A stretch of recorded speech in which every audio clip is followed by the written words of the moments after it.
Welcome back to GCTV and welcome back to the beautiful Riesenbeck International Arena here in Riesenbeck. This is stage 11 of the Global Champions League and the course walk for round 2 is officially underway. The riders are right behind me getting their course walk underway. In fact, there they are. Can the camera show you some of that? We'll be able to see all of that and we'll go to that ring in a few moments' time. Catch up with Frederick de Backer, get some reaction as to what took place in round 1, remind you of some of the team changes that have taken place for Global Champions League round 2. I'm thinking of the fact that the Prague Lions, powered by the Czech equestrian team, have already told us that NASCAR will come in for round 2. FMS, Fernando Martina Soma, comes in for round 2. So there have been changes and we will bring them all to you in a few moments' time. For now though, let's start.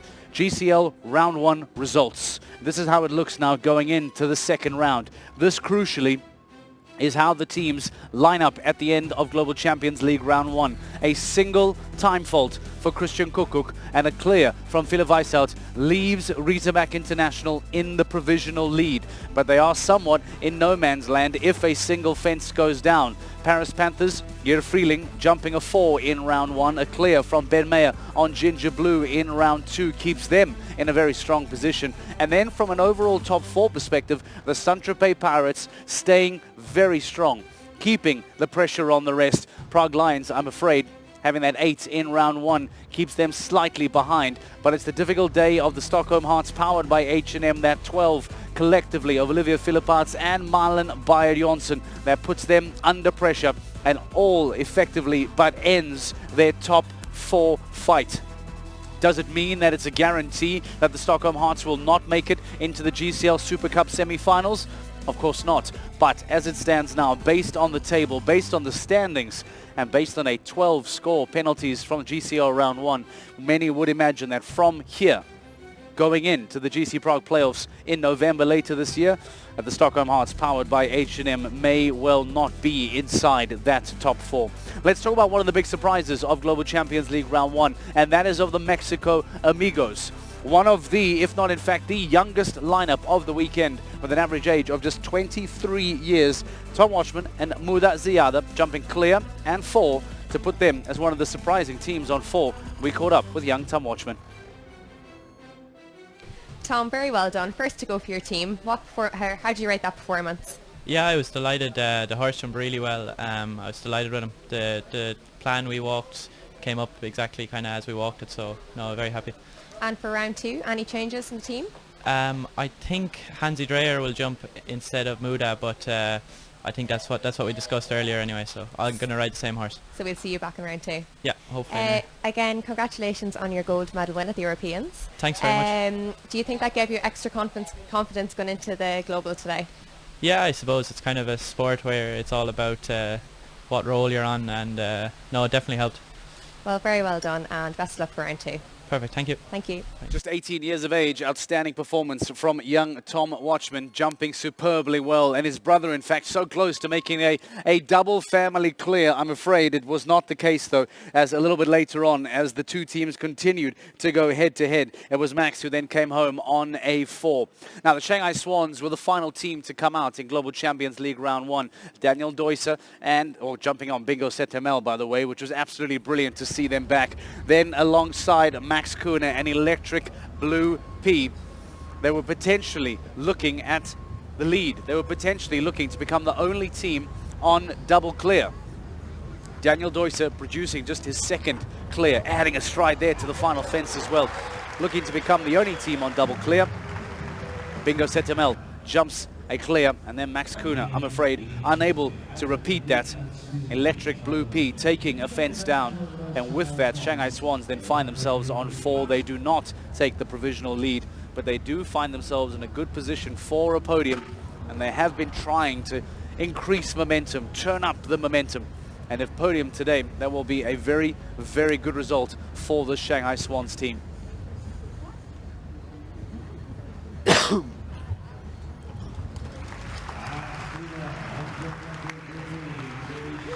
Applause from Christian Allman in the kiss and cry, seeing his teammates appreciating the performance.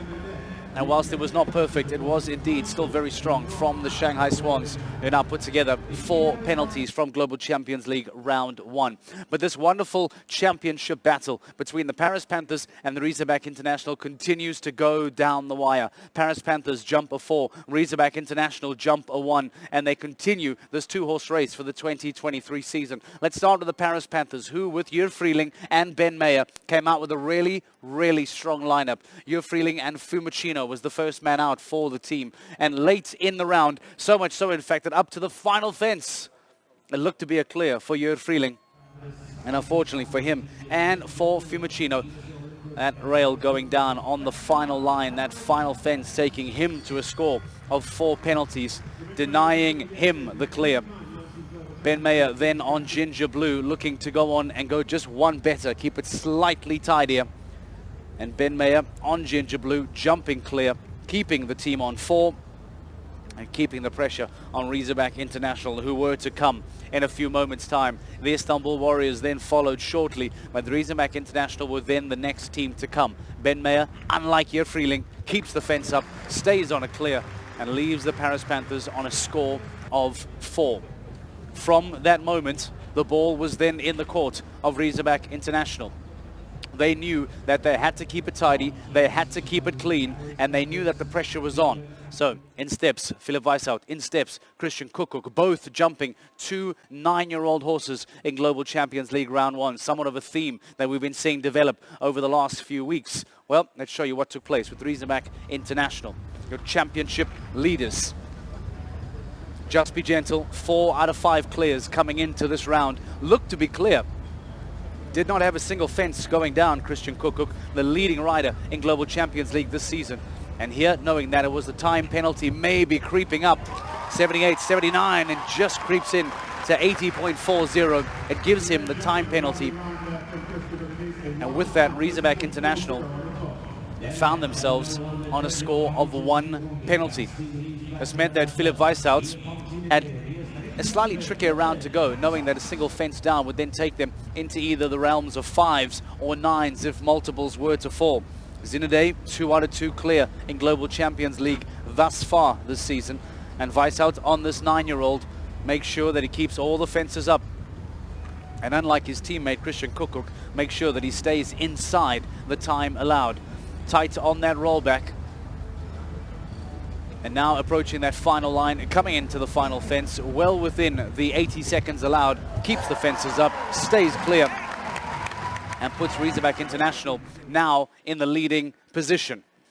It has been job half done for Riesenbeck International. They are almost there. And interestingly enough, we spoke to them at the end of Global Champions League Round 1 and asked them what would the approach be. Do they play conservative in second round? Do they look trying to just make up some championship points and hold on to a lead? Or do they risk it all, go for a win, and try and win it here at home? Well, Christian Kuckuck says absolutely go for the win each and every single time. Frederick de Backer is standing by. I wonder if he agrees with Christian Kuckuck. Frederick, there is a long-term game and a short-term game. Risk it all, win at home, fairy tale story, or just take it easy, happy to get on the podium and get closer to a championship win. Where do you go?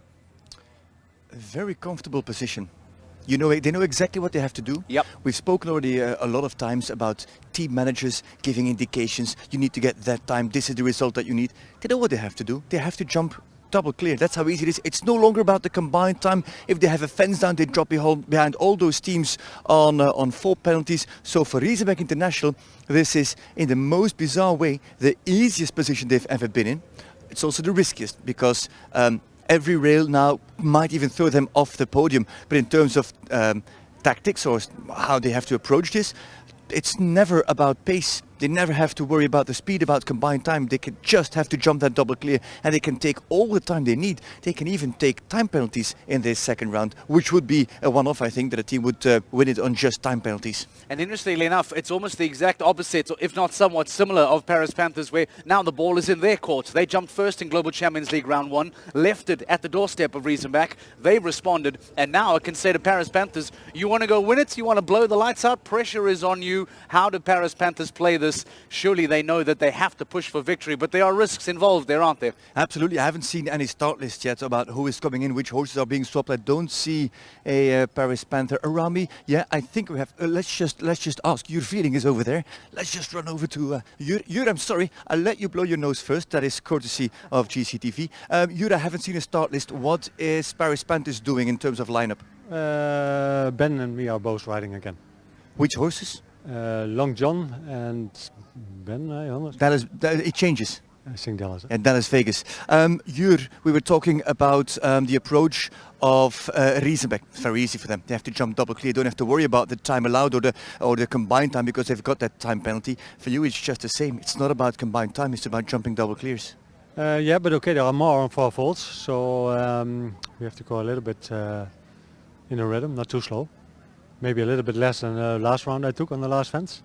What you said was correctly. I had a little bit of inside turn and I came too deep. But okay, now it's time to step up and do it better. Did you hear Rob Hoekstra yet? Danny spoke with him. I should ride better, he said. I can imagine. I'm not going to say I can imagine, but I'll let you go. I'll let you take off. You're feeling best of luck. We are going to close here, I believe. We are going to close here in GCL round 2. This is the course walk on the way, and we could write history, Mark. It could very well be that Riesenbeck International are going to make it 6 and write history at home. 6 stage wins in a single season. We are waiting for that moment. Fans are waiting for that moment. Potential storytelling, history telling here on GCTV. Thank you very much, Frederick de Backer. Some confirmation then from Jur Freeling that he and Ben Mayer will continue. But Long John comes in. Dallas Vegas comes in as well. So all of a sudden, some changes for the Paris Panthers, who now know that the pressure is with them. Ball is in their courts. Jur Freeling caught up with Grace Kelly. Look, it's an interesting position now. You're right behind Riesenbeck International. You need to get over the line. What are you hoping to do in round 2? For sure, clear round. 2 clear rounds. Okay, Long John is not the fastest, so we have to hope on some faults from other teams, but the plan is to ride as good as possible. Does this course suit you better? Yeah, it's a fantastic horse, Long John, and he's in a great shape, but it's quite a big course, so you can have a fault everywhere, and we have to focus on that. And do we see Ben back in the ring again, or Harry? Yeah, Ben again. Okay, well, best of luck, guys. Super, we need it. So confirmation then, Jur Freeling and Ben Mayer coming back in for Paris Panthers at GCL round 2. Interestingly, from a GCL Super Cup semi-final perspective, Madrid in Motion are flirting with danger here. They are looking to try and make this more exciting perhaps than it needs to be for the Madrid in Motion riders. Let's remind you what took place in round 1 for Madrid in Motion. Jack Whittaker, 1 out of 4 clears coming into Riesenbeck International, jumps 5. Michael van der Vleuten with a very difficult and perhaps uncharacteristic performance on Luigi Declips, making a GCL debut for Michael van der Vleuten. Comes home on 13, and with that takes Madrid in Motion to 18 penalties overall. We caught up with Jack Whittaker to hear his thoughts on what took place in GCL round 1. Jack, look, Madrid in Motion are in quite a good position so far in the season, but just not the best performance today. Tell us what happened. Yeah, no, a bit of a strange day tomorrow. Vame had a really soft fence down. Wouldn't be his fence at all, front bar with Ox. I don't think I've ever really had a front bar with Ox down. Can't remember last time I did anyway. And very out the blue, Michael's horse just wasn't performing today. So his horse it's how it goes, but he's got to try and move on to the next one. And round 2, any changes in horses? Yeah, so Laura's coming on with Dorados and Michael is jumping Beauville. So 2 very good horses there, 2 very good riders. I'm being substituted. And do you think this course will suit Michael's horse now better, maybe? Beauville, I think any course can suit Beauville and Michael. They're a very seasoned partnership and they're on great form, so I'm not too worried about them. Super well. Best of luck for the team. Thank you very much. Cheers. Not the performance that Madrid in Motion were hoping for in Global Champions League round 1. 18 penalties going into the second round. It will make this second round of GCL Stage 11 very difficult for them, very tricky for them. But as it stands now, that hunt for the top 4 between Saint-Tropez and Prague Lions intensifies with just a single rail between those 2 teams. And then that hunt for the top as Riesenbeck International, powered by Kingsland, and the Paris Panthers continue to go toe-to-toe. Just 3 penalties series because of the 4 of Paris Panthers. The one-time fault to Riesenbeck means that there is again just one rail separating the two teams. Riesenbeck International have made it clear. They will be aggressive. They will go for the win. They want the GCL record and they want to win here at home in front of their home fans. Now the Paris Panthers know that they cannot allow Riesenbeck to win yet another stage. They cannot allow them even more breathing room at the top. So they will have to be aggressive. And all of a sudden, Jörg Freeling, Ben Mayer will need to be at their best as they try look to get on top of the podium. It will all unfold for you next here on GCTV. Stay with us. Global Champions League Round 2 live from Riesenbeck is next.